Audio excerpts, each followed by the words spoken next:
Cancer का इलाज hospital में डॉक्टर के दिखाने से हो सकता है, ना कि बागेश्वर धाम में जाने से होगा। राख देने से, किसी के धाम में जाने पर, किसी बाबा के यहाँ जाने से उसकी आँख की रोशनी नहीं बढ़ेगी। उस मंदिर साफ करने के लिए तो दलित है, लेकिन उसमें पूजा पाठ करने के लिए उसे क्यों रोका जाता है? तो अपने आप को उपेक्षित महसूस करेगा तो जाहिर सी बात है जहाँ उसे सम्मान मिलेगा वहाँ जाएगा। ये सब अंधविश्वास है। ऐसे पर सरकार को मैं तो गुजारिश करूँगा कि बैन लगाना चाहिए कि लोगों को हिंदू मुस्लिम में फंसा दो, ना कोई रोजगार मांगेगा, ना महंगाई की बात करेगा। अगर अंधविश्वास को नहीं मानोगे तो तुम हिंदू नहीं है, तुम बागेश्वर धाम में क्यों आते हो फिर? हमारे देश में अंधभक्तों की तादाद लगातार बढ़ रही है और हमारे सामने एक धरना प्रदर्शन हो रहा था। ये भाई साहब रामचंद्र इनका नाम है। इन्होंने धीरेन्द्र शास्त्री के बारे में कुछ बोल दिया, कुछ चीज़ें बोल दी कि भाई अगर कैंसर का इलाज कराना है तो आप उनको हॉस्पिटल भेज दी। इतनी सी बात बोलने पर इनकी जान पर आफत आ गई। भाई साहब क्या हुआ था? पहले बात तो मैं आपके चैनल नेशन दोस्तों को धन्यवाद देता हूँ कि आप सारे लोगों की आवाज़ उठाते हो। मैंने वहाँ पर यही बोला कि देखिए जी, अंधविश्वास ये रूढ़ियाँ ख़त्म होनी चाहिए। आज हमारा देश और शिक्षित हो रहा है तो इसके अंदर नहीं पड़ना चाहिए। कैंसर का इलाज हॉस्पिटल में डॉक्टर के दिखाने से हो सकता है, ना कि बागेश्वर धाम में जाने से होगा। इतनी सी बात पर सारे उनके भक्तगण जो वहाँ पर चैनल के थे ऐसे सवाल पूछ रहे थे, मैंने वही सही जवाब दिया। सब मेरे पर टूट पड़े कि आप जो है हिंदू विरोधी हो, आपने कैसे बाबा को ऐसे बोल दिया। मैंने कहा जी, मैंने किसी बाबा, कोई भी बाबा हो, चाहे बागेश्वर धाम हो, कोई भी बाबा XYZ हो, अगर वो अंधविश्वास फैलाता तो उस पर बैन लगना चाहिए। क्योंकि आपको लगता है वो चमत्कारी नहीं है, ढोंग कर रहे हैं? हाँ जी, वो चमत्कार नहीं है। मैं नहीं मानता हूँ कि वो चमत्कार है।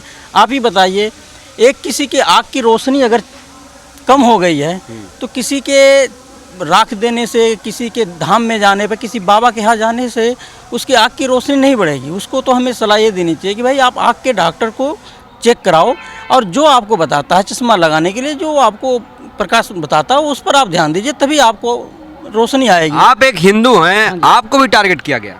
हाँ जी, मैं एक हिंदू हूँ, फिर भी टारगेट किया गया। बात यहाँ हिंदू और मुस्लिम की नहीं है, ये हमारा देश पूरे समाज को लेकर बना हुआ है। ठीक है जी, तो इसमें सबकी इज्जत होनी चाहिए। बात हिंदू और मुस्लिम की नहीं, सबकी इज्जत होनी चाहिए। हिंदू राष्ट्र बनेगा देश? जो हिंदू राष्ट्र जो है, इसमें हम क्यों, आज 10 साल से बीजेपी शासन है, सब हिंदू राष्ट्रपति, हिंदू प्रधानमंत्री, सब कुछ है।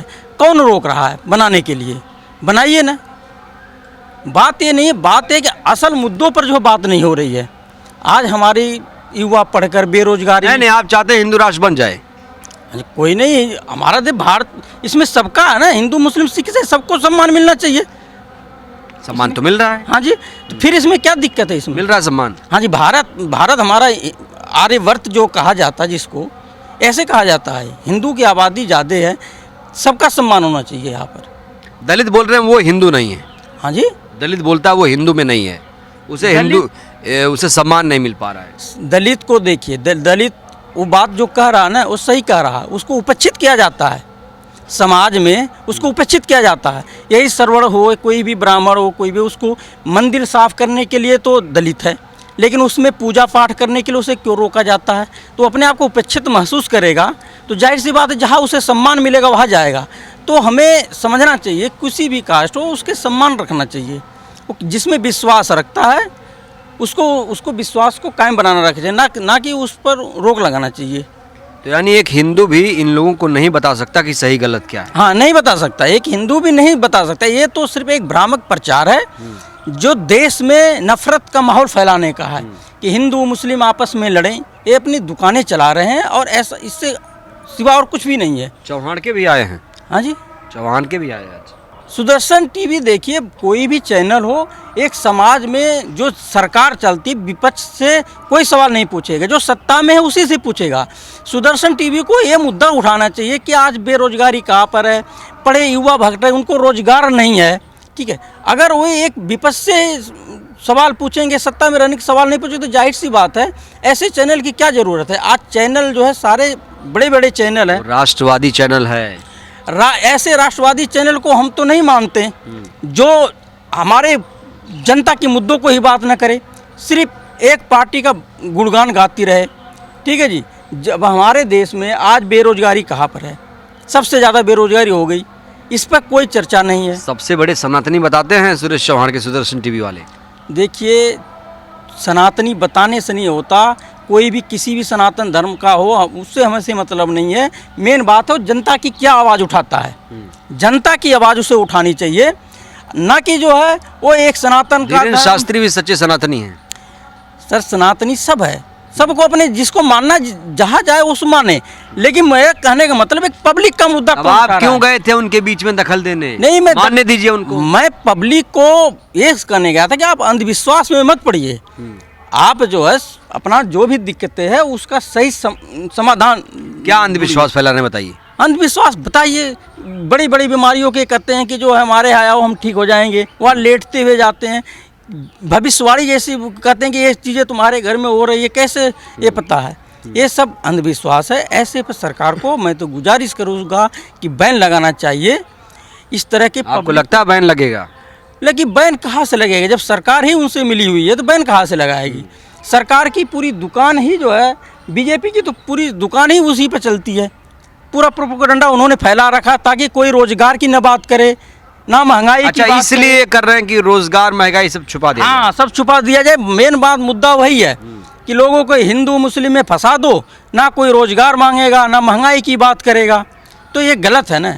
पब्लिक आज से पूछो, आप पूछो महंगाई कहाँ है बताइए? महंगाई सर इतनी है कि जो तेल 70-80 रुपये लीटर बेचता था, आज 200-250 रुपये लीटर बिक रहा है सरसों का तेल।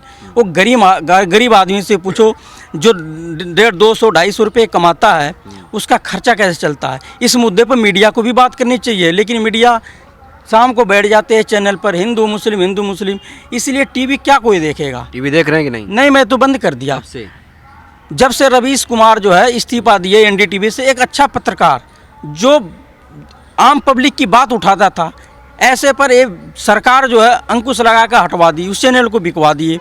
रवीश कुमार, प्रसून वाजपेयी, ऐसे पत्रकार जो किसी पार्टी से इनका लेना नहीं। ये कांग्रेसी हैं सब।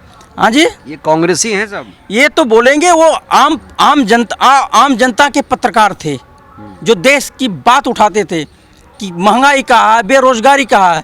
ऐसे पत्रकारों को जब वो बीजेपी के देश की बात तो ये लोग भी कर रहे हैं, राष्ट्रवादी बनने की। जब ये पत्रकार बीजेपी के हाथों बिके नहीं तो इनको हटा दिया गया। आज मैं धन्यवाद देता हूँ यूट्यूब चैनलों का। कुछ चैनल ऐसे हैं जो आम पब्लिक की आवाज़ उठाते हैं, बड़े बड़े चले, इंडिया टीवी, न्यूज नेशन, ऐसे बड़े चैनल हैं। क्या पूरे दिन जो है सिर्फ एक पार्टी का गुणगान करते हैं, लेकिन उनको ये सोचना चाहिए कि देश के अंदर हो क्या रहा है। रोजगार पर ना बात करते हैं, ना महंगाई पे बात करते हैं। कई किसान धरना दे रहा, अर्थव्यवस्था देख रहे हैं कहाँ पहुँच गई? कहीं नहीं पहुँची है सर। आप अडानी का देखिए, जो 15वें स्थान से 5वें स्थान पर या 8वें स्थान पर था शायद, आज वो 20वें स्थान पर आ गया। लोन लेकर कितना, LIC का लोन, SBI बैंक का। चिंता मत करिए, विदेश नहीं भागने देंगे मोदी जी उन्हें। मोदी जी के शासनकाल में ही नीरव मोदी, चौकसी, ये सारे लोन लेके भाग गए। मोदी जी देखते रह गए क्या कर रहे हैं। 56 इंची का सीना की बात करते हैं। पुलवामा जैसे हमला हुआ, आज तक उसका जो है सही जांच नहीं हो पाई। मोदी जी ने कराया पुलवामा हमला? सर मैं ये नहीं कहूँगा मोदी जी कराए, लेकिन जब 56 इंची का सीना है, पूरी इतनी सुरक्षा के बीच में वो RDX आया कैसे? मुद्दा इस बात का है। उन शहीदों को, परिवारों को कौन देखेगा जो शहीद हो गए उसके हमले में? तो ये सरकार कहती तो है कि हम बहुत देश के लिए कर रहे हैं, सुरक्षा दे रहे हैं, लेकिन हमने 8 साल। हिंदू सुरक्षित है सर, खतरे में है सर। हिंदू न पहले खतरे में था न आज खतरे में है। ये तो हिंदू को डरवाया जा रहा है, हिंदू को सिर्फ डरवाया जा रहा है। ये बताइए 125 करोड़ आबादी में सिर्फ 100 करोड़ हिंदू, 25 करोड़ लोगों के खिलाफ डरवाया जा रहा है कि भाई तुम्हें खतरा है। आप भी डरे कि नहीं वहाँ जाके? हाँ जी, मैं तो वहाँ जाकर हिंदू से ही डरा। वहाँ तो कोई मुस्लिम नहीं था, हिंदू ही थे। सच जो बोलेगा उसे सामना करना पड़ेगा, अगर वो डर जाएगा तो सच नहीं बोलेगा। मैंने तो मतलब वहाँ मुस्लिम नहीं थे, हिंदू ने आपको डराया, धमकाया? हिंदू ने डराया कि तुम भी अंधविश्वास में पड़ो, अगर अंधविश्वास को नहीं मानोगे तो तुम हिंदू नहीं है, तुम बागेश्वर धाम में क्यों आते हो फिर? मैंने कहा जी मैं बागेश्वर धाम में नहीं आया, जंतर मंतर है, मैं बातें सुन रहा हूँ जो आप एक चैनल वाले पूछ रहे थे, मैं इस बात को बताया। उन्होंने आप रामायण के बारे में क्या कहते हो? स्वामी प्रसाद मौर्य ने ये रामायण को बोला ये बकवास है। मैंने कहा जी आप अच्छी तरह से पहले उस पर सर्च करिए कि उन्होंने बोला क्या। उन्होंने रामायण को गलत नहीं बताया, उन्होंने एक चौपाई है उसके अंदर, क्या चौपाई है, क्षुद्र पशु नारी ये सब तारण के अधिकारी, शायद ऐसे एक चौपाई है। तो उसका अर्थ यही है कि नारी हो, नीची कास्ट का हो, है, ताड़ना मतलब क्या? ताड़ना मतलब क्या? उसमें सजा देना, ये इनको सिर्फ प्रताड़ करने पर मारने। अब तो उसे सही कर दिया, गीता प्रेस ने कहा है कि ताड़ना मतलब शिक्षा। हाँ नहीं, अगर ताड़ना का अर्थ शिक्षा होता है फिर तो कोई दिक्कत नहीं है, फिर तो सही है। लेकिन जो मैंने समझाया है भी है कि ताड़ना का अर्थ होता है कि ये सिर्फ मारने पीटने का ही समझते बात, और बात समझते नहीं बिना मार पीट के। तो जला के सही किया स्वामी प्रसाद मौर्य ने? सर स्वामी प्रसाद ने तो जड़ा ही नहीं, उन्होंने तो ये बोला कि हमारे एससी जो हैं, एससी बेचारे हैं जो सेवा करते हैं, हमारी नारी हैं जो माँ का भी फर्ज निभाती है, बहन का भी फर्ज निभाती है, तो उसको हम प्रताड़ना कैसे दे सकते हैं? अब सर तन से जुदा होने का नारा लग रहा है स्वामी प्रसाद का। हाँ जी, सर तन से जुदा का नारा लगाया है सर ये संतों ने लगाया है। संतों ने नहीं लगाया है सर जी, ये सिर्फ बीजेपी के कुछ चंद जो है, जो गुंडे हैं, उनका किया धरा है कि इस तरह को चुनाव आने वाले इस तरह फंसाओ और हिंदू मुस्लिम ये चीज़ें करो, तो पब्लिक जागरूक हो गई। पब्लिक मांग रही है रोजगार, तो वो कह रहे हैं कि हिंदू मुस्लिम करो। पब्लिक मांग रही है महंगाई कम करो, तो वो कहते हैं कि जो है वो रामायण की चौपाई पर फंसा रहे हैं। हमें उस पर नहीं पढ़ना, हमें पूरे पब्लिक को मैं ये अपनी तरफ से सुझाव देता हूँ कि आप जो है रोजगार की बात करो, महंगाई की बात करो, फिर किसी भी पार्टी को वोट दो, लेकिन आप इस मुद्दों को देखते हुए आप अपना चयन करें, ना कि जो है हिंदू मुस्लिम के बातों में फंसे। तो ये है रामचंद्र, आप इनकी बातों से कितना इत्तेफाक रखते हैं? क्योंकि इन्होंने कहा है जो बातें कही हैं बहुत हैरान कर देने वाली हैं। इन्होंने कहा हिंदू ही हिंदू से खतरे में है, क्योंकि ये कुछ अच्छी बातें करने गए थे और इनके ऊपर ही हमला कर दिया गया। सोचिए ये लोग कैसे हिंदू हैं, कौन सच्चा हिंदू है ये आप तय करिए, आप अपनी राय ज़रूर दीजिएगा। शुक्रिया। नेशनल दस्तक की आपसे गुजारिश है कि अगर इसको बचाना चाहते हैं तो नेशनल दस्तक को सब्सक्राइब करने के लिए रेड कलर के सब्सक्राइब बटन को दबाएं, फिर बेल आइकन की घंटी दबाएं। नेशनल दस्तक को बचाने के लिए बहुत जरूरी है कि हर खबर को शेयर करें, लाइक करें, कमेंट जरूर करें।